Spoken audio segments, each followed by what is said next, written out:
Salam damai Tuhan kita Yesus Kristus. Selamat berjumpa saudaraku sekalian. Saya Richard Fabianus.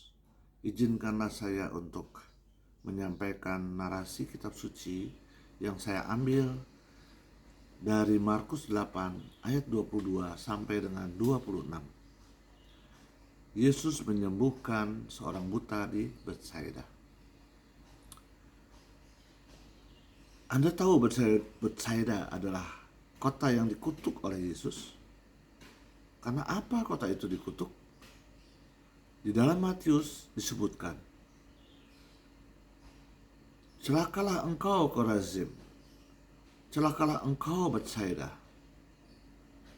Karena jika di Tirus dan di Sidon terjadi mujizat-mujizat yang telah terjadi di tengah-tengah kamu, sudah lama mereka bertobat dan berkabung. Karena kekerasan hati orang-orang di sana dan mereka menolak untuk bertobat. Karena kekerasan hati orang-orang di sana dan mereka menolak untuk bertobat. Mari kita kembali ke Markus 8 ayat 22 sampai dengan 26.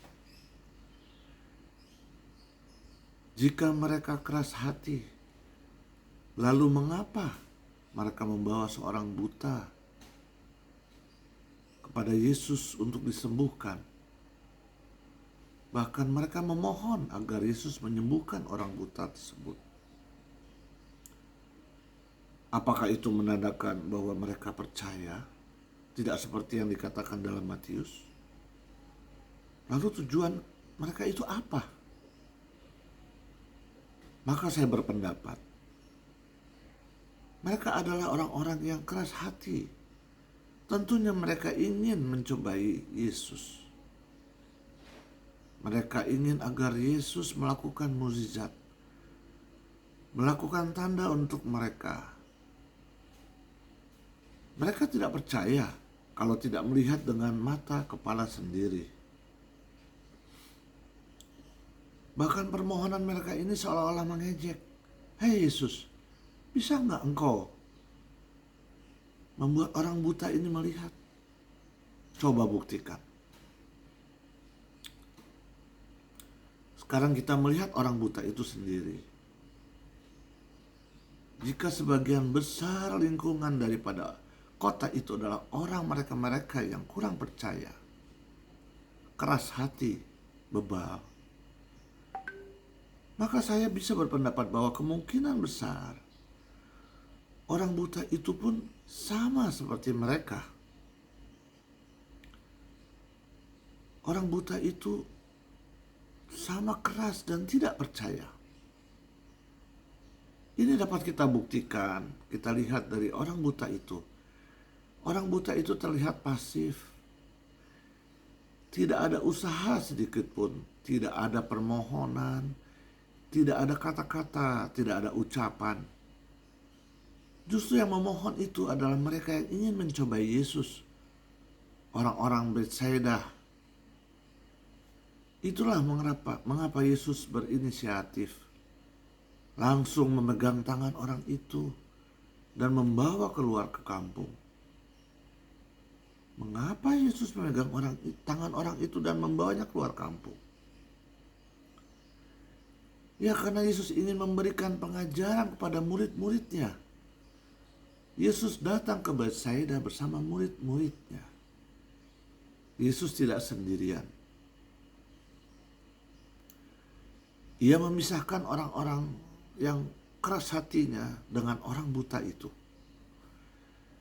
Yesus ingin memberikan suatu pengajaran kepada murid-muridnya. Bagaimana memperlakukan orang yang keras hati.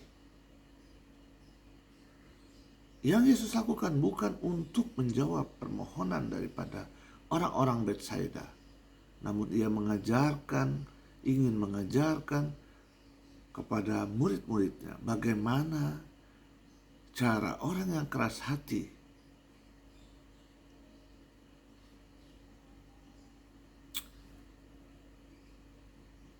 mereka digandengnya Maka digandengnya tangan orang buta itu keluar kampung bersama murid-muridnya. Disinilah hebatnya penulisan yang diilhami oleh Roh Kudus. Jika saya ingin menuliskan ini, maka saya menghindari penulisan bahwa Yesus melakukan penyembuhan dengan penumpangan sampai 2 kali. Mengapa? Karena seolah-olah Yesus terlihat lemah, tidak bisa menyembuhkan dalam sekali penumpangan tangan. Ia memerlukan 2 kali. Berarti Yesus tidak sempurna. Suka juga gagal. Berarti Yesus bukan Allah. Yesus seperti kita manusia. Yesus hanya manusia. Namun Markus bukan tipe orang yang menulis dengan memasukkan penilaiannya. Dia menulis apa saja yang diingatnya dan didengar dari Petrus. Karena memang ia menyusun berdasarkan penuturan dari Petrus, dari Rasul Petrus. Disinilah Roh Kudus bekerja. Bukan dibuat-buat agar penulisan ini seolah-olah terlihat Yesus hebat. Dan ternyata penumpangan sampai 2 kali ini mempunyai makna yang cukup dalam bagi saya. Tidak ada kaitannya dengan keilahan Yesus. Justru Yesus ingin memperlihatkan bagaimana proses menghadapi orang yang keras hati. Bagaimana proses perubahan iman yang terjadi terhadap orang yang keras hati, yaitu orang buta ini. Apa yang dilakukan Yesus? Yesus meludahi mata orang buta itu.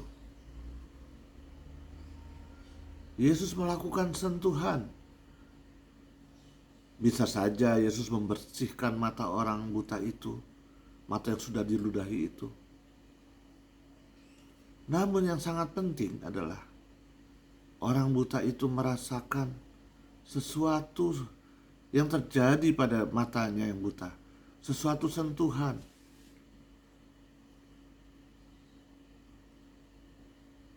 Setelah itu Yesus menumpangkan tangannya dan mengatakan bahwa